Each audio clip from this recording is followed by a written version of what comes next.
Hey guys, I'm so excited because I just finally got my very first drone. I got the DJI Air 3. So let's get this unboxed. So I've been trying to get into drones lately. I've been wanting one for like a long time and finally decided to get one. I was going in between the DJI Air 3 and the DJI Mavic Pro, which is a little more expensive. So I decided to go with this just because like the sensors and technology and stuff is a little bit newer. Let's see. Ooh, okay. So I got the Fly More package. So it comes with a couple of things. One of which is this very nice travel bag. So it's like a little shoulder bag. This is really nice. A nice little travel bag, a nice little clip here. I like the texture of the material and everything. I can carry this around really easily. So let's see what else is in here. Okay, we got a number of things. Let's open this little side pouch first. So we have quick start guide. We have a USB-C to USB-C for probably charging. Gel packs, don't eat these kids. And, all right, that's looking like propellers. I think they give you an extra set of propellers, which is nice. Some drones don't give you as many, so that's pretty cool. And then, ooh, this is the controller. Now I got the upgraded one. I think it's RC2. So it has the built-in screen, which is nice, so I don't need to, you know, attach it to my phone or anything. Oh, it's got nice grips on it. And then this, so the Fly More package comes with a couple more batteries, I think 2 extra batteries and a charging like dock, I guess you want to call it. So there's already a battery in the drone itself, so this is like a little charging dock and then the 2 extra batteries. And finally, the main event, oh, this piece is really nice, is our drone.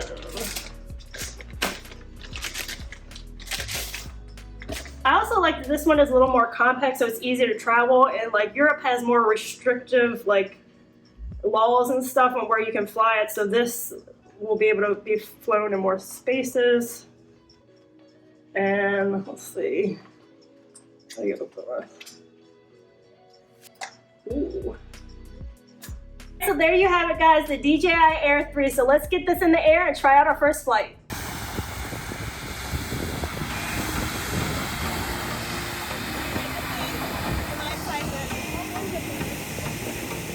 Okay. Yeah.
Alright guys, so as you can see, we had a lot of fun with the DJI Air 3 and we got some really good quality pictures, footage.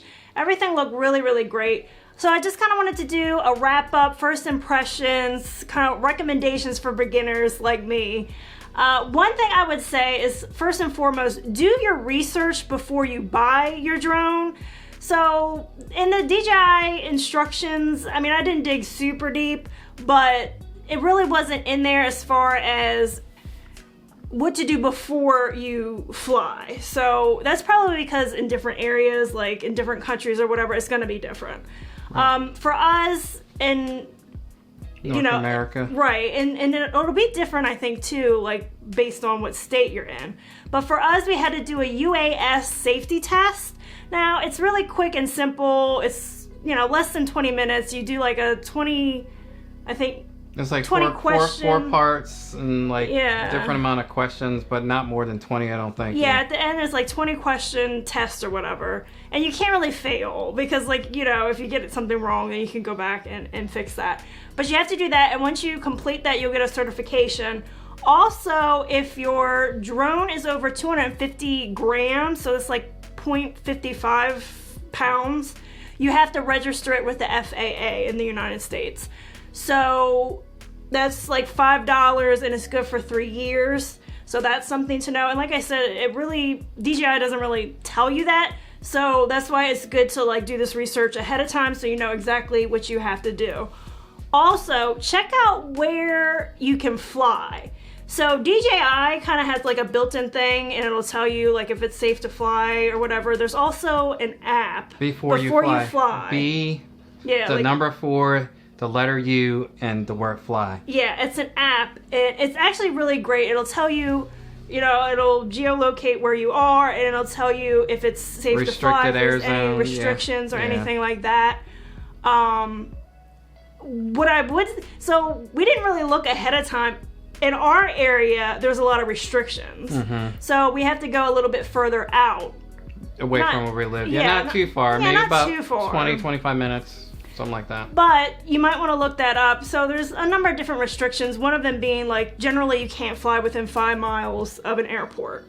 So that app is really nice because it'll show different colored zones, and then you can click on it and it'll tell you what, if you can fly there, why you can't.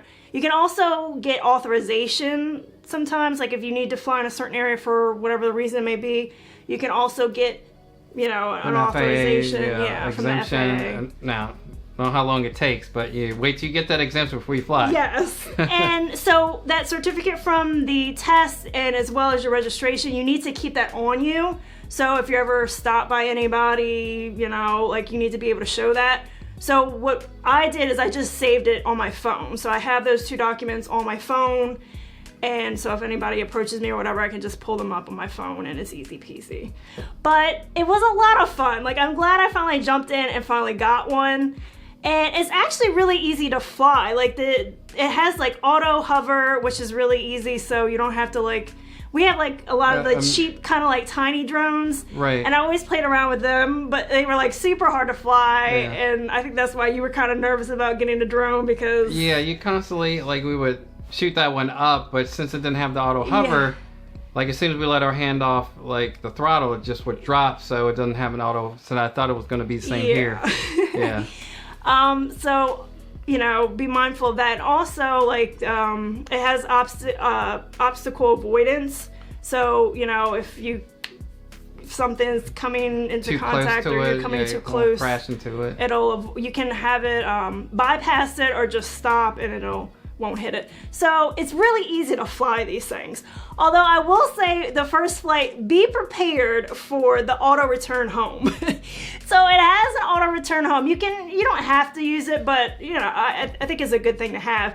But be prepared for it. I think it cut in, I think there was 20-some% left. Yeah, we were at 25, and then when it went to 24, it started going back. Yeah, well, so at 20, a little bit before that, I'm okay, it's probably a good idea to get it back home, because, again, first flight, I wanted to make sure, I was safer than sorry.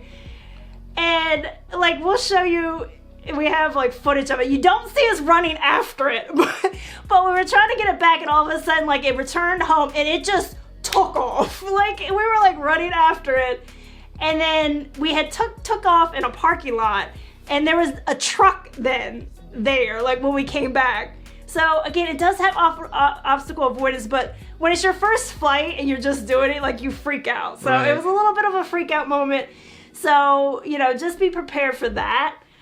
Also, I'll say I do really recommend the Fly More kit. So as you saw in the unboxing, it comes with pretty much everything you need. I really, really like this case. This case is really nice. You know, makes it easy to travel. It fits everything. And then obviously you get a set or two extra of your propellers. So if anything happens to your propellers, you already have those. It also has the 2 extra batteries because it has 47-minute flight time. That can generally be more around like 40-ish minutes. But that goes quickly, and then at 20-some% if it's about to head home, you know, I mean, you can cancel it too, the return to home. But again, your first time, I don't recommend pushing it because you don't want your drone to fall out of the sky. Right. But it comes with everything, so it's really nice. I definitely recommend getting that. And I was also really happy that I made the decision to go with the DJI Air 3 versus the Mavic 3 Pro. It's $1,100 cheaper, but it still has like most of the same features, and it has newer technology because it's a little bit newer than the Mavic 3 Pro, so it has newer technology and stuff like the sensors, the omnidirectional sensors. It's so good. Like if you watch the promo video for it, we haven't tried this yet, but it does do active tracking, and they kind of had a scene where there was 2 people in the woods and it was active tracking, and you saw it was so precise, like it was weaving in and out of the trees, which is really cool. Yeah, that's cool. So I think it was a really good decision. And also the image quality is still really exceptional. So that's kind of why I was thinking about going with the Mavic 3 Pro, because it has 3 cameras versus this has 2. It has a wide angle and a telephoto. And then the Mavic 3 Pro has 3 systems. I think it's the wide angle, a medium telephoto or something they call it, and then a regular telephoto, I believe. But the main camera on the DJI 3 Pro, Mavic 3 Pro, it has a bigger sensor, so the image quality is going to be better, more, you know, superior. Yeah. But I was still super impressed. Like, you're not gonna look at this footage and say, you know, oh, this doesn't look great. You know, it still looks great. It's still 4K. And like I said, the image sensor for the camera is a little bit smaller, so it's not gonna be as pristine as what you would get with the 3 Pro. But it's gonna be more than. But you're saving so much money. Yeah. And like I said, you get most of the features and all of that. Also, it's a little bit smaller and it's more compact, so it's a little bit easier to travel with. And if you're thinking about like taking a trip or something to like Europe, so the EU laws are a little more strict as far as the weight of your drone and where you can fly it. So this happens to be in the sweet spot where you can fly it in more areas in Europe. So that's something to think of.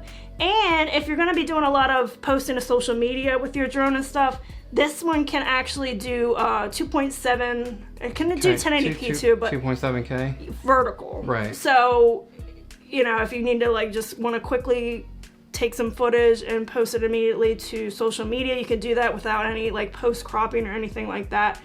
So it's a great drone. I've really been having fun. You flew it. Yeah, you really enjoyed it. Yeah, it was nice. Yeah. And you think it's like fairly easy to fly? Yeah, pretty easy to fly with the auto hover feature. Yeah. Like I said, we have like that micro drone, and you constantly got to move that, or you know, it's not going to hover when you let go of the sticks. Yeah. And then we have some of the Star Wars propel drones that we've still never flown because we're trying to learn on that little small drone. Maybe like, now we can finally feel more comfortable. Yeah, those have an so we didn't. I'm not sure if they have an auto hover, but I feel like they might not. Yeah. We might feel a little more confident doing it now. Well, maybe. I don't know. We'll see.